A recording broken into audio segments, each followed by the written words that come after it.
નમસ્કાર, super prime ટાઈમમાં આપનું સ્વાગત છે. હું છું અક્ષય. બુલેટિનની શરૂઆત કરીશું રાજ્યના સૌથી ચોંકાવનારા નકલીના ખેલ વિશે. હવે નકલી આઈએએસ ઓફિસર.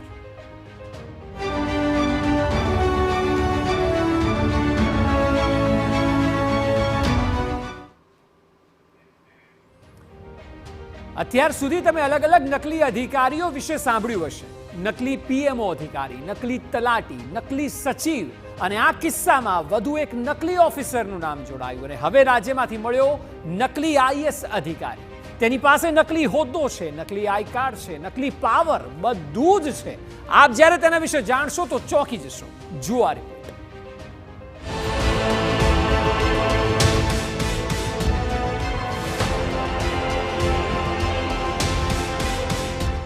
હવે નકલી આઈએએસ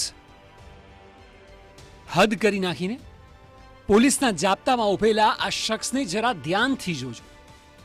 આને તમે ક્યાંય આઈએએસ ઓફિસરની જેમ રૂઆબ કરતો કદાચ જોયો પણ હશે.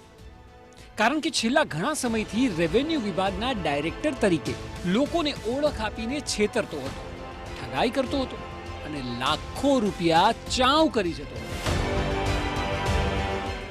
અહીં સૌથી મોટો સવાલ એ છે કે આ બધું કરવામાં શું હતી આરોપીની મોડસ ઓપરેન્ડી. સૌથી પહેલા આપને જણાવી દઈએ કે આરોપીનું નામ જેને આપ અત્યારે જોઈ રહ્યા છો તે મેહુલ શાહ છે. તે પોતે અત્યારે અલગ અલગ 3 ગુનાઓ હેઠળ ઝડપાયો છે. તેના પર સૌથી મોટો આરોપ નંબર 1 છે નકલી આઈએએસ ઓફિસર બનવાનો. જી હા, તેણે રેવન્યુ વિભાગમાં ડાયરેક્ટર તરીકે કામ કરે છે તેવી ઓળખ આપીને એક જગ્યાએથી ઇનોવા ભાડે લીધી. ખોટા લેટર આપીને ઇનોવા પર સાયરન લગાવી અને આઈએએસ ઓફિસરના ઇનોવાની જેમ જ પડદા પણ લગાવાયા. ફરિયાદી પ્રતીક્ષાએ એને અધિકારી સમજીને તમામ ડિમાન્ડો પૂરી કરી અને છેલ્લે ખબર પડી કે આ ભાઈ સાહેબ તો નકલી આઈએએસ ઓફિસર છે. જે આરોપી છે મેહુલ શાહ, એ પોતે સરકારશ્રીમાં કોઈ હોદ્દો ધરાવતો ન હોવા છતાં પોતે રેવન્યુ વિભાગમાં ડાયરેક્ટરની પોસ્ટ એટલે કે આઈએએસની પોસ્ટ ધરાવે છે એવી ઓળખ આ કામના ફરિયાદીને આપેલી. તેમજ આ કામના આરોપી છે એ પોતે ઇનોવા કાર ભાડે લેવા માટે અને તે ગાડીમાં સાયરન તેમજ પડદા લગાડવા માટે પોતે ministry of home affairs, department of science and research ડેવલપમેન્ટનો ખોટો અને બનાવટી લેટર બનાવી અને સાયરન અને લગાડવા માટે લેટર આપેલ.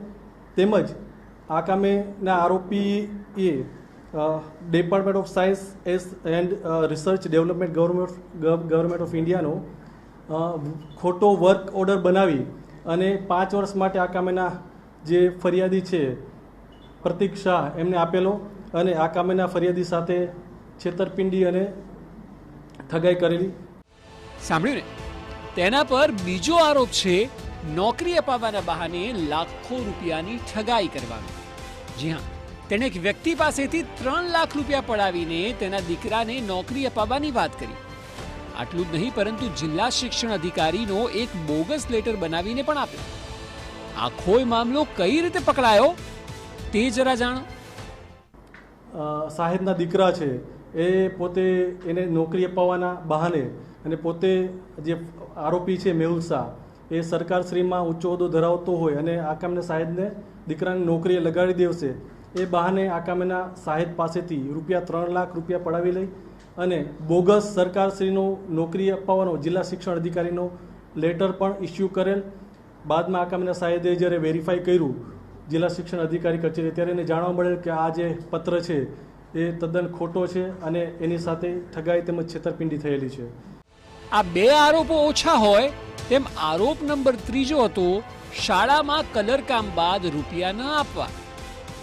આરોપી પોતે 2 શાળા ભાડે ચલાવે છે અને પાછો એક શાળા ખરીદવા માટે ડીલ પણ થઈ રહી હોવાની વાતો થતી હતી. તેણે શાળામાં કલરકામનું કામ જેને સોંપ્યું તેની પાસે કામ તો કરાવી લીધું, પરંતુ રૂપિયા ચૂકવવાના આવ્યા ત્યારે ઠાગા થૈયા થવા લાગ્યા. આખો મામલો બાદમાં બહાર આવતા તેની સામે ત્રીજો આરોપ પણ ઘડાયો. આ કામેના જે આરોપી છે એ પોતે વિશ્વવિદ્યાલય સ્કૂલ ખાતે ટ્રસ્ટી તરીકે હોવાનું જણાવી અને એ સ્કૂલમાં કલર કામ અને એના માટે પણ એક વ્યક્તિ પાસેથી કલર કામ અને કરાવી એને પૈસા નહીં આપી અને એની સાથે બી ઠગાઈ કરેલી છે. આમ તપાસ દરમિયાન જાણવા મળેલ કે આ કામેના જે આરોપી છે એ ભારત સરકારમાં કે ગુજરાત સરકારમાં કોઈ પણ અગત્યનો હોદ્દો ધરાવતા ન હોવા છતાં ફક્ત અને ફક્ત લોકો સાથે ઠગાઈ કરવાના ઈરાદાથી આ પ્રકારે નકલી વર્ક પરમિટ તેમજ નકલી નિમણૂક પત્રો આપી લોકો સાથે લાખોની ઠગાઈ કરે છે. આખા કેસને લઈને જે પ્રકારે ખુલાસાઓ થઈ રહ્યા છે તેને જોતા સવાલ પણ અનેક ઊભા થઈ રહ્યા છે. સવાલ એ છે કે છેલ્લા કેટલા સમયથી આ ખેલ ચાલતો હતો? શું કોઈ અન્ય પણ છેતરાયા છે? શું નકલી આઈએસ સાથે કોઈ અન્ય લોકો સંડોવાયેલા છે? આ ત્રણેય સવાલો અત્યંત મહત્વના છે, કારણ કે અભ્યાસમાં એન્જિનિયર એવા આરોપીએ ખૂબ જ શાતીર ચાલ ચલી છે. આ વ્યક્તિએ બની શકે કે અનેક લોકોને છેતર્યા હોય અને તેમની વિગતો હજી સુધી બહાર પણ ન આવી હોય, અને એટલે પોલીસ પણ એવી અપીલ કરે છે કે જો અન્ય કોઈ આ વ્યક્તિથી છેતરાયા હોય તો તેઓ બહાર આવે અને ફરિયાદ કરે. સાંભળો. હાલે જે ફરિયાદ છે એ મુજબ 3 લોકોની આપણે આમાં ફરિયાદમાં સામેલ કરેલા છે, પણ લોકોને અમે અપીલ કરીએ છીએ હજી જો કોઈ બી બીજા લોકો બી હોય આમાં તો એ સામે આવે અને પોતાની ફરિયાદ આપે. આખા કેસને જોતા એવું લાગી રહ્યું છે કે આવનારા સમયમાં નવા કેટલાક ખુલાસાઓ થઈ શકે છે, અને જો આવું થાય તો નવાઈ બિલકુલ નહીં. જોવું રહ્યું કે આ તપાસ આગળના દિવસોમાં કઈ દિશામાં જાય છે.